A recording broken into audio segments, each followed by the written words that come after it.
as the Humankind Cultures of Africa DLC ramps up and Amplitude Festival takes place.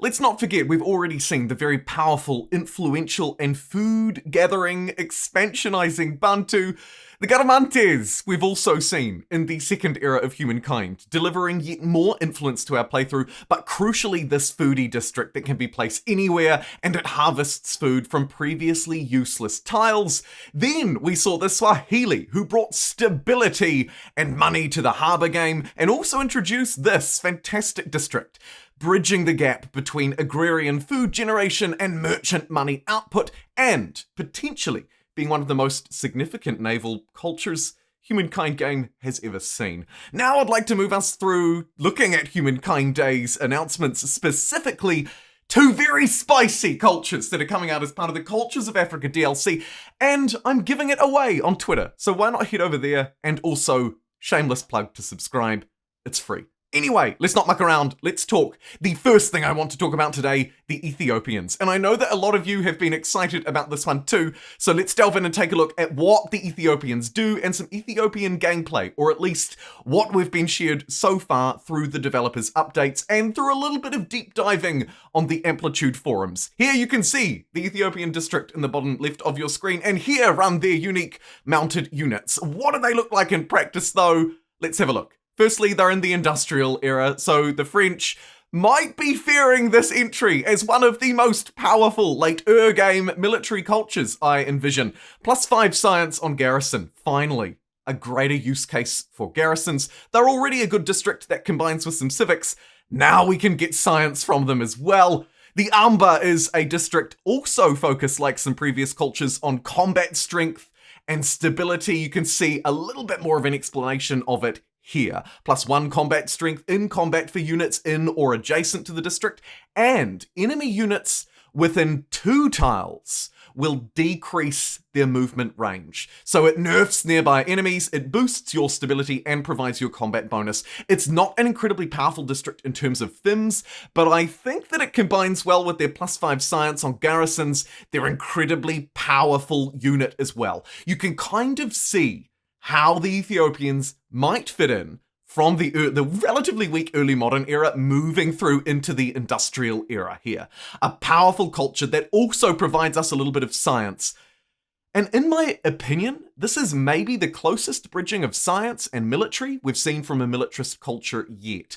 Here is the Amba. Here's what it looks like on the map. A fairly sexy and spicy district. Some of the yields you're seeing on the left, it's worth noting, are coming from various civics right here as well. Actually, it's important to note that as we zoom in and pan across, some of the yields that are being provided in this trailer will not always be provided.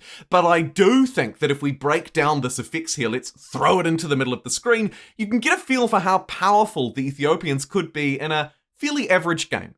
We have picked up a couple of civics. Looks like they've gone Liberty here because they're getting +4 influence on emblematic districts.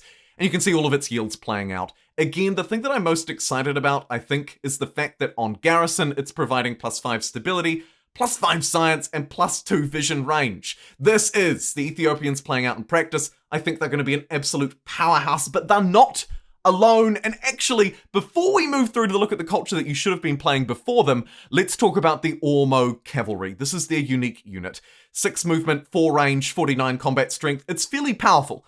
It's a gunner unit, it will require 3 horses, which should be no problem, and only 1 saltpeter, and as an experienced unit, as you'll see here, it gains more combat strength from veterancy. This is very powerful. Veterancy, of course, gained from fighting, like you're seeing here, or from training units where cities have developed infrastructure that gives them veterancy promotions. As a militarist culture, you'll probably be taking advantage of that. But who did you play before Ethiopia? In the somewhat lackluster early modern era, I argue humankind's weakest era, we have another new addition and another new culture to explore. Here we are in practice. It's the Maasai. The Maasai are another agrarian culture added in this DLC pack. They receive a -25% population consumption penalty on all cities. Man, this could be potentially very, very strong. Do not underestimate having this trait for the rest of the game. Their unique district, at a cost of stability, provides +5 food per adjacent exploitations. We'll have a look at that in a minute, because I also think that that is potentially much stronger than what it looks like in the trailer. And when I looked through the comments on this video in particular, and on the forums, I noted a few people had commented on how basic this culture is. And while it's arguably maybe more simple than the others that have been revealed so far, I think you could potentially be really missing the power that the Maasai can bring to any Humankind playthrough in potentially a quick early modern era. But that's just my initial thoughts. Let's have a look at this district. +5 food per adjacent exploitations. You can see here it's providing +21 and then +4 on Empire from Empire effects. But look at the tiles near it. These are not high food yielding tiles, and there aren't really any food districts nearby already either. This to me looks like a fairly lackluster spot to put it. I think we can do a lot better from that district, maybe, than what the trailer is demonstrating, just because it wasn't even near a river. Let's have a look at the Maasai Morans, their unique unit. I love units that have this promotion: bonus combat strength against damaged targets. It is so good and so powerful, particularly in manual battles, to take advantage of it. Otherwise, you're looking at kind of a ranged warrior. These units were masters of everything. In this case, it is a ranged unit, 4 movement, 2 range on its attack, and 43 strength. It places it fairly averagely within the early modern era. But like I say, the early modern era is a really interesting one. We start to find gunpowder, we start to move towards advancements. But overall, I and many people who watch my live streams note that the early modern era does feel a little lackluster.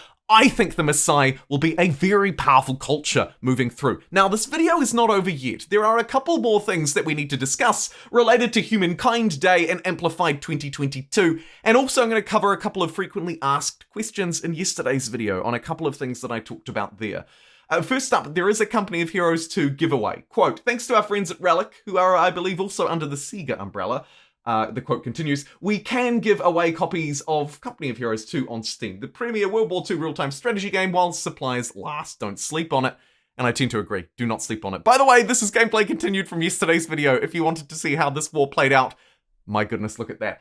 So these giveaways and rewards, including the Cultures of Africa wallpaper pack, potentially some other endless universe rewards as well. My understanding is that they're all being distributed through Games Together, Amplitude Studios' Humankind Endless Legend forums, right? The home for this kind of content. I think that's where it's all being distributed. I'd recommend you go and check that out. And of course, on our horizons, literally over the next week or so, if you're watching this video on day 1 or 2, we have a Humankind patch game update. We have a what's next plan for Humankind. We have the Cultures of Africa DLC that we've just covered releasing, and so much more.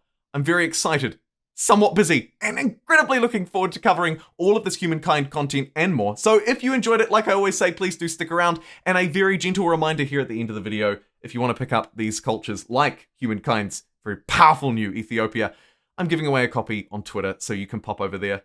Thanks for watching. See you next time.